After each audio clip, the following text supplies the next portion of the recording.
皆さんこんにちは、レストリングスです。今回も我々が作成した大会用のガチデッキを使って 3on3 バトルをやっていきたいと思います。今回対戦するのは私野水航とアッシュです。よろしくお願いします。お願いします。それではやっていきましょう。ショー。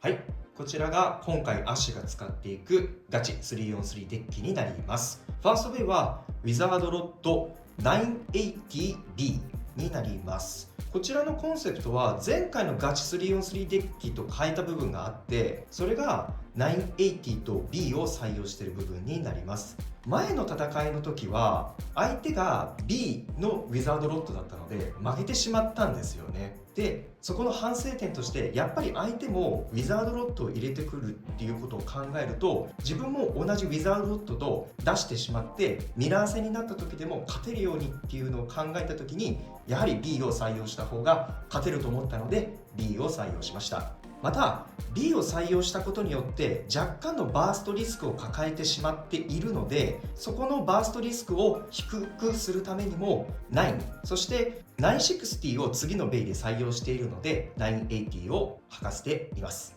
セカンドベイはフェニックスウィング 960R になります。こちらのフェニックスウィングでちょっと違うのは、今まで履いていた P や O から R を履いているところになります。前の他の人たちが戦っているデッキのコンセプトを見たり、実際のバトルの様子を見ていて、もしかしたら R の方がいいのかもと思ったのでちょっと採用してみました。こちらでどんな結果が出るのか楽しみです。サードウェイはコバルトドレイク 560O になります。こちらは当然今までコバルトドレイクには R を履かせていたんですけれども、今回は2期目のフェニックスウィングに R を履かしているので、そのためにもコバルトドレイクに合う他のビットは何かなって考えた時にはやはりオーブなんじゃないかなと思ったので、今回はコバルトドレイクに O を履かせてカスタマイズしてみました。こちらの3機を使ってバトルしていきたいと思います。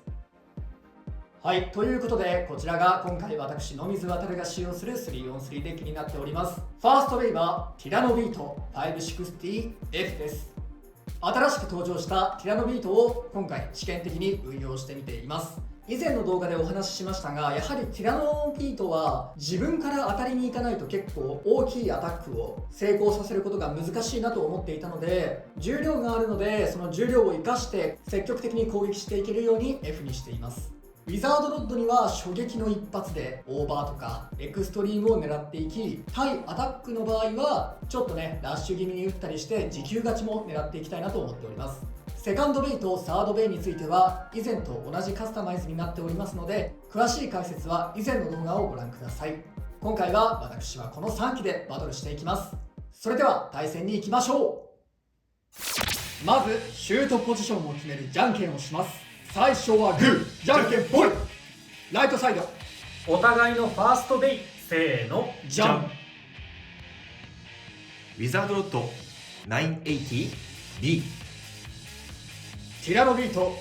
560F。 ファーストバトルレディーセット、3、2、1、ゴーシュ。テ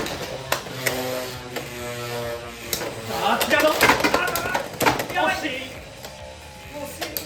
進行方向にいるのは良くない。いやー、こっからはもうだいぶ火力が当たらないんだ。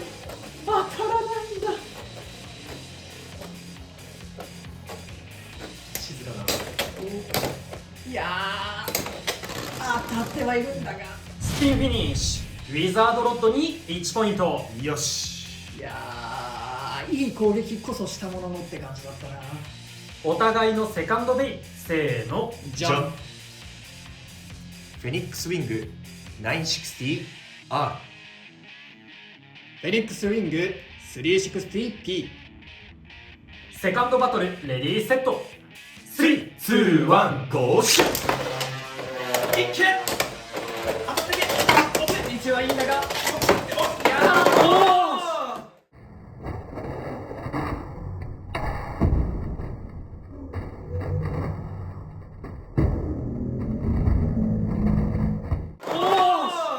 エクストリームフィニッシュ、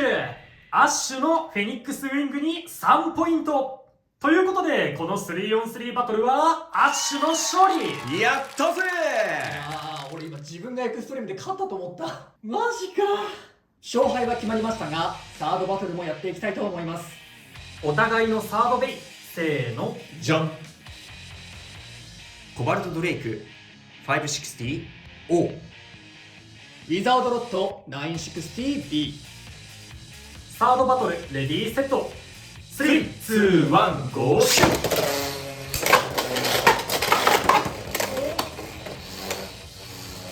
持久戦をしてくれ。持久戦をしてくれ。さあ真ん中に持久戦をしてくれ。オーバーフィニッシュ。ウィザードロッドに2ポイント。いや、勝ったけど全然狙い通りではないんだよな。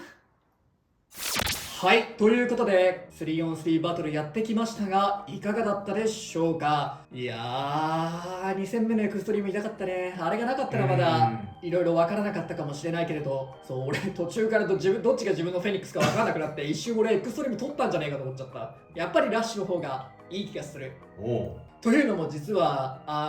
この動画を撮る前に結構このティラノビート関連でもあるんだけど、俺が結構カスタマイズに迷っちゃっていろいろデッキのねカスタマイズを考えるターンがあったんだけど、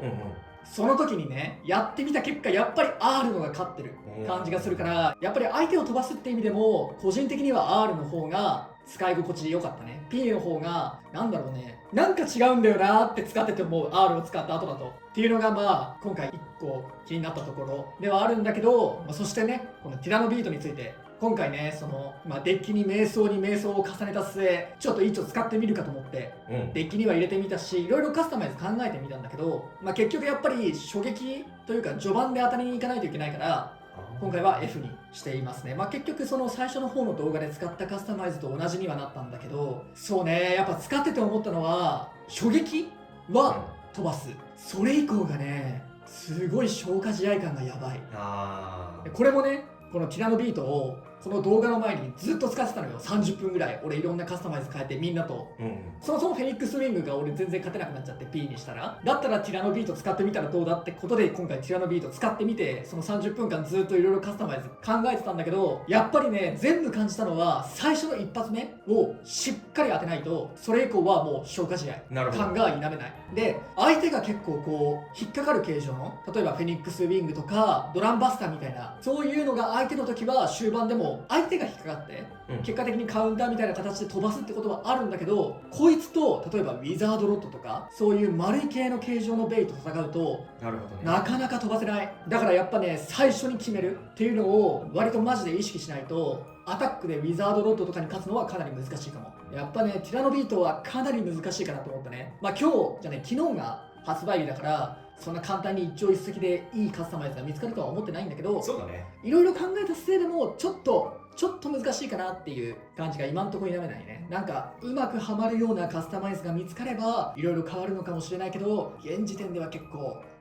なかなか難しいかなっていう印象は否めないかなと思ったね。なるほどね。話で出てきたそのティラノビートの一発を補ってくれるようなビットがもし今後出てきたら、輝く可能性はあるってことだよね。今あるとしたらラッシュ。でもラッシュはね大事なビットだからね使いたくないんだよな。ねそうね、やっぱね R はいろんなところに使う。やっぱ強いよあれ。やっぱ再録すべき。再録できない理由がもしかしたらあるのかもしれないけれど、だとしてもやっぱ再録はしてほしいなとね今回強く思った。でね、あとねもう一つ、今回あえてライトサイドを選んだんだけど、ライトサイドでねこの前大会ですごい勝ってる人を見たのよ。それを見た時に俺もじゃあライトサイドでなんか頑張ってみたいなと思ってライトサイドをやってるってのはある。で多分なんだけどライトサイドでアタックタイプを選んだ場合でも若干逆走を狙うっていうのが必要だなと思った。っていうのはライトサイドでアタック使うとずっと感じてるのは自分が穴側を背後にしてるっていうケースが多い。自分が追われる側になってる。そうだね、確かにっていうのをすごく感じていて、その状況にしないようにするためには1回でもまずは自分が能動的に裏を取るっていう行動がめちゃめちゃ大事だなと思った。なるほどね。だからそれをうまくできるようなシュートとか、あとはその角度とかカスタマイズを見つけることができれば、ライトサイドでも全然活躍できるんだろうなと思ったね。その人は現に活躍してらっしゃるし。確かにそう言われたらそうなんだろうね、うんなんかレフトサイドは自分はなんか強いっていうイメージがそう染みついちゃってるから、逆にライトサイドでも全然勝てるんだぞっていうところを見せていけたら今後ね全然変わってくるよね。そうだね。いやーでも悔しかったなということで、この動画が良かったらグッドボタンとチャンネル登録よろしくお願いいたします。それではまた別の動画でお会いいたしましょう。バイバイ。バイバーイ。